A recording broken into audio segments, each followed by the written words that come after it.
সাপ যতই ফোনা তুলুক না কেন, গর্ত থেকে বেরোলেই এমনিই নেতিয়ে পড়বে। কিছুদিন থেকে দেখতেছি আলবাল কথা বলে ভাইরাল হচ্ছে এই ভুটকি। আর কন্ডমের দাম মাত্র 20 টাকা। তাই আজকে কোনো ভাত না বকে তেল ছাড়া মারবো এর ফুটকি। আমি আগেই বলতেছি এই ভিডিওটা বাচ্চা ও বয়স্কদের জন্য না, আর যদি আমার বয়স হয়ে থাকো অবশ্যই কানে হেডফোনটা লাগিয়ে নাও। খেলা হবে।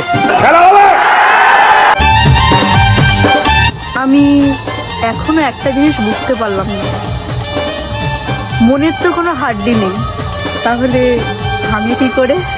আরে আবাল চোদা, ওইরকম কথা বলিস কি করে? তাহলে আমিও বলি শোন, ওইখানে কোনো হাওয়া নেই, তাহলে ফুলে উঠলো কি করে?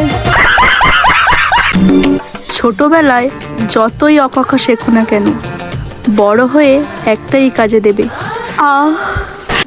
শোন, তোকে যদি ডগি স্টাইল দেওয়া হয় তোর মুখ দিয়ে বেরোবে না, আহাগো বেরোবে না, শুধু একটাই বেরোবে। বাবা গো, চিন্তার কিছু নেই বোন, গর্ত যখন আছে সাপ তো ঢুকবেই।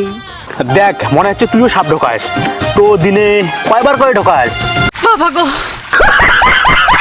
বর্তমানে প্রেম লুকিয়ে নয় ঠকিয়ে করতে হয়। তুই তো বারা জাত 12 ভাতারি, কিভাবে লুকিয়ে ঢুকিয়ে করতে হয় সবই জানিস। করে যাব। তুই কি ঢোকাস, শশা নাকি বেগুন? জীবনটা তখনই সুন্দর ছিল যখন জানতাম গর্তে শুধু আঙুল ঢোকে। এর মানে গর্তে আগে আঙুল ঢোকাতিস, আর এখন অন্য কিছু। হাত আছে যতদিন, করে যাব ততদিন। কোনো এক মহান পুরুষ বলেছিল সোজা আঙুলে ঘি না উঠলে আঙুলটা বাঁকা করতে, কিন্তু তুই তো সোজা আঙুলে ঘি বের করে দিতেছিস। জীবনে যদি খুশি থাকতে চাও তাহলে হ্যান্ডেল মারো একা একা। আমি এতদিন থেকে জানি ছেলেদের বান্ডু আছে, এরা হ্যান্ডেল মারে, কিন্তু তুই কিভাবে মারিস? তোরও বান্ডু আছে নাকি, নাকি আবার অপারেশন করে লাগিয়ে নিয়েছিস?